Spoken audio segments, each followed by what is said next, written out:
Boycott IPL. আজ থেকে IPL এর খেলা দেখা বন্ধ। আইপিএল এর আর খেলা দেখছি না। কারণটা হচ্ছে বাংলাদেশি কোনো প্লেয়ারকে এবারের আইপিএল এ সুযোগ দেওয়া হলো না। মানে আইপিএল এর কোনো টিমই বাংলাদেশি প্লেয়ারকে নেওয়া হলো না।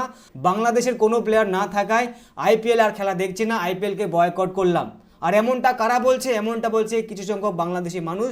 তারা কিন্তু একটা কথা অবশ্যই বলছে, বাংলাদেশি কোনো প্লেয়ার না থাকায় আইপিএল এবার খেলা দেখছি না। তারা কিন্তু একটা অভিযোগ করছে। এই যে অভিযোগটা, সেই অভিযোগের ভিত্তিতে আমি একটা কথা অবশ্যই বলতে চাইবো তাদের, যে বাংলাদেশি কোনো প্লেয়ারকে সুযোগ দেওয়া হয়নি কেন? দুটো কারণ আছে। মুস্তাফিজুর রহমান গতবার কিন্তু ভালো পারফর্ম করেছিল আইপিএলে চেন্নাই সুপার কিংয়ের হয়ে, এবং মুস্তাফিজুর রহমান দুর্দান্ত পারফর্ম করেছিল। তারপরেও কিন্তু মাঝপথে তাকে যেতে হয়েছিল দেশে, এবং তাদের বোর্ড তাকে কিন্তু নিয়ে গিয়েছিল তাদের খেলার জন্য। তাই এখানে চেন্নাই সুপার কিংয়ে যে ভালো বন্ডিং হয়েছিল, সেই বন্ডিংটা ভেঙে যাওয়ায় চেন্নাই সুপার কিং কিন্তু হেরে গেছিল আইপিএলে গতবার। তাই ধোনি এখানে বলেছিল যে এইভাবে যদি মাঝপথে কোনো প্লেয়ারকে নিয়ে যাওয়া হয়, তাহলে কিন্তু পরের বছর কোনো দেশের প্লেয়ারকে এইভাবে নেবে না। এবং সেটাই হলো, এইরকম যে মাঝপথে নিয়ে যাওয়ার ফলে চেন্নাই সুপার কিং হেরে যাওয়ায় এবার কিন্তু বাংলাদেশের কোনো প্লেয়ারকে নেয়নি।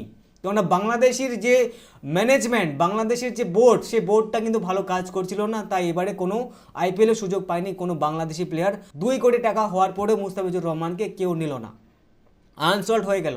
আর দ্বিতীয় কারণ হচ্ছে বাংলাদেশি প্লেয়ারদের পারফরমেন্স কিন্তু বর্তমানে বাংলাদেশি প্লেয়ারদের অনেকটাই খারাপ। এই জন্য, কেননা বাংলাদেশি প্লেয়ারের থেকে কিন্তু ভারতীয় অনেকগুলো প্লেয়ার আছে যারা দুর্দান্ত পারফর্ম করছে, তাদের থেকে ভালো পারফর্ম করছে, সেই প্লেয়ারকে কিন্তু তারা ঝুঁকি হচ্ছে, এবং তাদের যে প্রাইজ মানিটা কিন্তু অনেক কম। তাই বাংলাদেশি প্লেয়ারকে ছেড়ে দিয়ে এখানে কিন্তু ভারতীয় কোনো প্লেয়ারকে নেওয়া হচ্ছে, তাদের কিন্তু পারফরমেন্স তাদের থেকে ভালো হচ্ছে। তাই বাংলাদেশি কোনো প্লেয়ারদের পারফরমেন্স না থাকায় বাংলাদেশি কোনো প্লেয়ারকে নিচ্ছে না। এটাই কিন্তু দ্বিতীয় কারণ হচ্ছে বাংলাদেশি প্লেয়ারকে না নেওয়ার।